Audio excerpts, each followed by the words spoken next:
حي على الفلاح.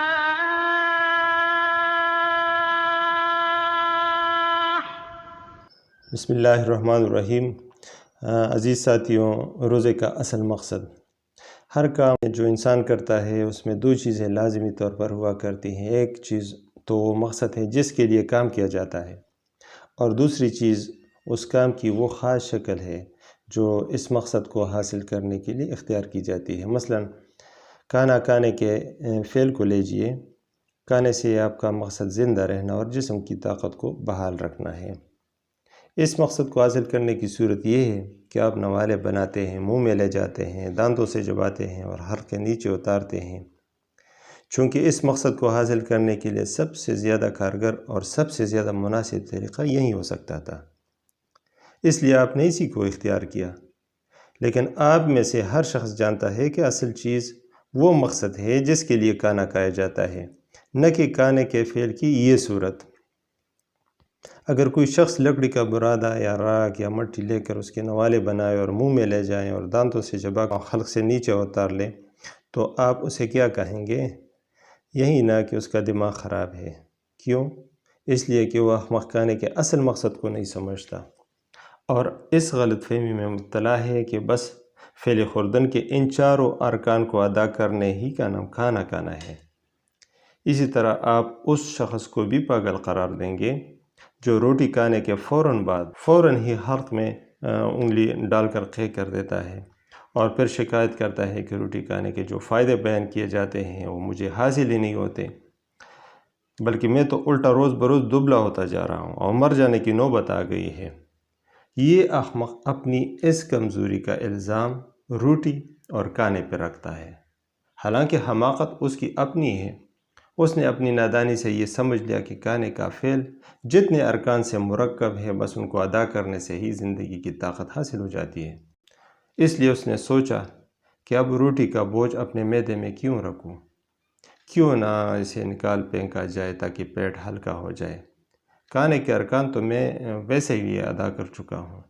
یہ احمقانہ خیال جو اس نے قائم کیا اور پھر اس کی پیروی کی، اس کی سزا ابھی تو آخر اسی کو بھگتنی چاہیے۔ ان کو جاننا چاہیے تھا کہ جب تک روٹی پیٹ میں جا کر ہضم نہ ہو اور خون بن کر سارے جسم میں پھیل نہ جائے، اس وقت تک زندگی کی طاقت حاصل نہیں ہو سکتی۔ کھانے کے ظاہری ارکان بھی اگرچہ ضروری ہیں، کیونکہ ان کے بغیر روٹی معدے تک پہنچ نہیں سکتی، مگر محض ان ظاہری ارکان کے ادا کرنے سے کام نہیں چل سکتا۔ ان ارکان میں کوئی جادو بھرا ہوا نہیں ہے کہ انہیں ادا کرنے سے بس طلسماتی طریقے پر آدمی کی رگوں میں خون دوڑنے لگتا ہو۔ خون پیدا کرنے کے لیے تو اللہ تعالیٰ نے جو قانون بنایا ہے اسی کے مطابق وہ پیدا ہوگا۔ اس کو توڑو گے تو اپنے آپ کو ہلاک کرو گے۔ یہ مثال جو اس تفصیل کے ساتھ میں نے آپ کے سامنے بیان کی ہے، اس پر آپ غور کریں تو آپ کی سمجھ میں آ سکتا ہے کہ آج آپ کی عبادتیں کیوں بے اثر ہو گئی ہیں۔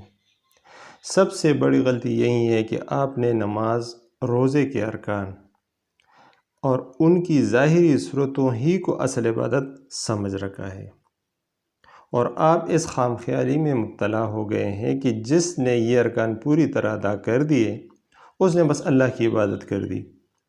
آپ کی مثال اسی شخص کی سی ہے جو کھانے کے چاروں ارکان یعنی نوالے بنانا، منہ میں رکھنا، چبانا، حلق سے نیچے اتار دینا، بس انہی چاروں کے مجموعے کو کھانا سمجھتا ہے اور یہ خیال کرتا ہے کہ اس نے یہ چار ارکان ادا کر دیے، اس نے کھانا کھا لیا اور کھانے کے فائدے اسی کو حاصل ہونے چاہیے، خواہ اس نے ان ارکان کے ساتھ مٹی اور پتھر اپنے پیٹ میں اتارے ہوں یا روٹی کھا کر فوراً قے کر دی ہو۔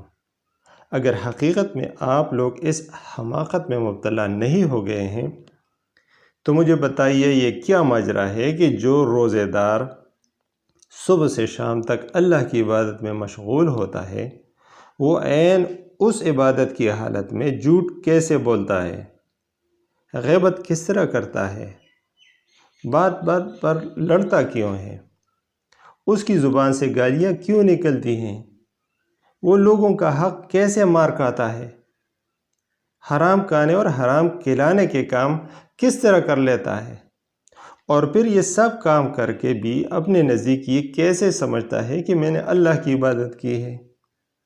کیا اس کی مثال اس شخص کی سی نہیں ہے جو راکھ اور مٹی کاتا ہے اور محض کانے کے 4 ارکان ادا کر دینے کو سمجھتا ہے کہ کانا اسی کو کہتے ہیں؟ پھر مجھے بتائیے کہ یہ کیا ماجرا ہے کہ رمضان بھر میں تقریباً 450 گھنٹے اللہ کی عبادت کرنے کے بعد جب آپ فارغ ہوتے ہیں تو اس پوری عبادت کے تمام اثرات شوال کی پہلی تاریخ ہی کو شروع ہو جاتے ہیں۔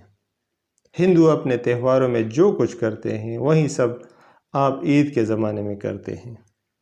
حد یہ ہے کہ شہروں میں تو عید کے روز بدکاری اور شراب نوشی اور قمار بازی تک ہوتی ہے، اور بعض ظالم تو میں نے ایسے بھی دیکھے ہیں جو رمضان کے زمانے میں دن کو روزہ رکھتے ہیں اور رات کو شراب پیتے اور زنا کرتے ہیں۔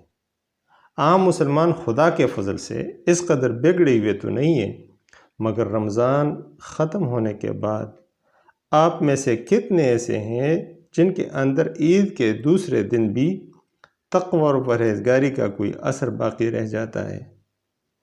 خدا کے قوانین کی خلاف ورزی میں کون سی کسر اٹھا رکھی جاتی ہے؟ نیک کاموں میں کتنا حصہ لیا جاتا ہے اور نفسانیت میں کیا کمی آ جاتی ہے؟ یہی ہے ہماری حالت۔